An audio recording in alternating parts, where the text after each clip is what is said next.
Welcome to the weather forecast on the CIA TV channel.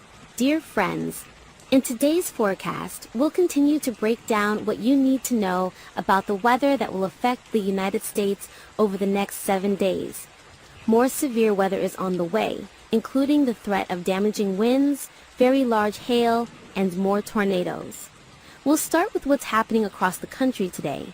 We have a line of storms moving through parts of the upper Michigan Peninsula and into Canada this morning. We're expecting at least the threat of damaging winds, hail, and possibly a few more tornadoes. Throughout the day today in areas like the Great Lakes, the Northeast, and back into areas like North Dakota. This is one of the few tornadoes that happened during the day, and obviously it was big. We had tornadoes that were a half mile to almost a mile wide across parts of southeastern North Dakota. If you have any friends or family in those areas, make sure they're okay this morning. We'll start with what's happening this weekend. Right now, we have a ridge that's forming in the Ohio Valley to the southeast that's keeping things warm and mostly dry. We also have a very strong southerly wind here coming out of Texas into the Gulf, and that's leading to extremely warm weather across areas like the Midwest and back into the Northeast, which is why we're expecting record high temperatures over the next few days, with many areas in the 100s and even some field temperatures up to 115 to 120 degrees. On the other hand, we have this trough continuing to move back into the Pacific Northwest. That's going to help lead to the potential for some severe weather over the next few days. It's going to be mostly in areas like the northern plains and the central back into the Midwest, where any severe weather threat will continue to be an issue. Then early next week, that ridge will continue to stay in place. Our trough will be weaker on the west coast, but there's still enough here that we could have another storm system or two that could at least bring some localized or scattered severe weather into the middle of the week.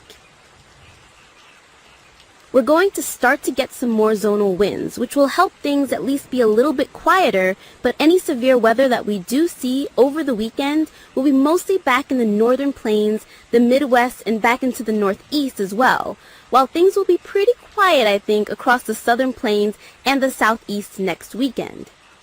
With all that said, we're looking at a record-breaking heat wave over the next few days. These are our temperature anomalies today, which are basically the deviations from our average temperatures. And right now, we have a lot of below average temperatures in the Pacific Northwest and along the West Coast. We're expecting a tremendous heat wave today and tomorrow across areas like the Midwest, all the way up to the Ohio Valley in the Northeast. On Sunday, that warm air will continue with record high temperatures, potentially across the Midwest and the Northeast.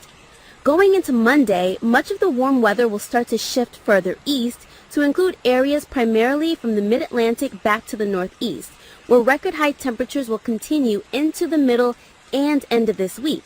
I think the trend of record-breaking temperatures will start to ease off a little bit, but we still have that potential even into next weekend back into the Midwest. Even on Sunday, we're going to be dealing with this extreme heat across the Midwest, the Great Lakes, and back into the Northeast. And even on Monday along the East Coast, there will be some areas like Maryland and Eastern Virginia that will be as warm as 110 degrees. So if you have any respiratory issues, you might want to limit your time outdoors for the next few days. Now let's talk more about the severe weather potential for the next few days, starting today. We have a slight risk of severe weather across the Great Lakes in the Northeast. The marginal threat extends from Montana back into New England, where all sorts of severe weather hazards are possible today, with the biggest concern being scattered strong winds and a bit of large hail as well. There is also a low chance of 1 or 2 isolated tornadoes in a line of thunderstorms late this morning into the early afternoon across parts of the upper Michigan Peninsula, northern Michigan, and also back into New York. A low risk of tornadoes also exists in North Dakota and far northeast Montana. As we head into Sunday, the severe weather risk will once again increase across the northern plains, the Midwest, and even back into areas like Texas, where all the severe weather hazards will be in place, including the risk of damaging winds, which will be a major concern, especially in northern Minnesota, where damaging winds could even be significant at times. On top of that, large hail is a possibility. There is also a chance for a few tornadoes. We've listed a 5% risk of tornadoes in north central Minnesota and eastern North Dakota, which is the area where we just saw severe weather this morning. Then there's a 2% risk of major tornadoes anywhere from central Nebraska back into the upper peninsula of Michigan. Then on Monday, the severe weather threat will shift a little bit south and east, where we have a little risk in some parts of the Midwest and a small threat that includes the Central Plains back to the Great Lakes. I think the biggest concern on Monday will be strong winds and large hail, but there could be a tornado or two. And if that happens... Now let's look at the severe weather day by day. For today, we have a line of storms moving across the upper peninsula of Michigan. The storms will move into Ontario late this morning and early afternoon, where there's a chance for strong winds and isolated tornadoes. Overall, I think most of Michigan will be pretty dry, unless you're in the upper peninsula of Michigan. I think things will be pretty quiet across most of the thumb of Michigan through the afternoon hours, and then back to the northeast, that line of storms will eventually move into the northeast tonight, creating a threat for strong winds and isolated tornadoes.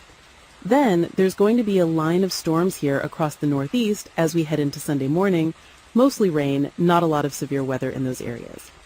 In the northern plains today, there's a chance for conditions for an isolated tornado or two, but I think the majority of the storms will extend into northern North Dakota. Our severe weather threat is going to be somewhat dependent on the storm regime and the onset of the storm, but again, we have a pretty favorable environment on Sunday for tornadoes that could even be strong. So because of that, we're going to have a strong shear and then 2 strong winds. Our significant tornado parameter values are going to be a little bit higher from central Nebraska all the way into Minnesota, where there's a chance for a couple of tornadoes. And I actually think Canada could actually be a hotbed for a couple of strong winds on Sunday, so keep an eye out. We're expecting a couple of thunderstorms to break out around 4 to 5 in the afternoon in North Dakota and northwestern Minnesota, with large hail, strong winds, and maybe a tornado or two with those isolated thunderstorms. Then in the overnight hours, we'll continue to see the chance for strong winds, hail, and a low risk for tornadoes if any of the storms remain isolated. Finally, Monday morning will be clear here across Minnesota. However, Monday afternoon, there's a low chance for isolated strong winds south and east of the Twin Cities, eventually moving into areas like the Midwest, mostly Wisconsin and Iowa. Let's go back to the Central Plains, not really expecting much on Sunday, mostly just a few random storms. It's going to be relatively isolated. By the time we get into Monday morning, things are still pretty quiet, and then we'll have a bunch of storms breaking out around 5 to 6 o'clock Monday afternoon, stretching from New Mexico all the way down to central Iowa. All of these are around our high pressure system. The biggest concerns with these storms are going to be strong winds and hail. However, there is a chance for an isolated tornado or two if any of the storms are able to create an outflow boundary. Finally, early Tuesday morning, we will once again be dry in this area. Conversely, in the Midwest on Monday, there will once again be a cluster of storms that could form just outside the Twin Cities late Monday morning and early afternoon that will eventually produce strong winds and a very low risk of tornadoes across Wisconsin. Then finally, in the late afternoon and early evening, storms will continue across Iowa and southern Wisconsin with significant damage. Then over the next couple of days, our active weather pattern will continue. By Tuesday and Wednesday of this week, we expect at least some scattered severe weather to continue. However, I think the majority of this will be in parts of the northern and central plains and back into the Midwest. I think hail and wind will be the biggest concerns each day. By Thursday, the same weather pattern will continue with isolated severe weather potential in some areas. Then next Friday and Saturday, we will start to get this regional airflow, with the potential for less significant severe weather events. But overall, the weather will be pretty isolated here for the rest of June into early July. We will continuously update the storm situation in the next news. Please subscribe to the channel to follow. Thank you for watching the news on CIA TV channel.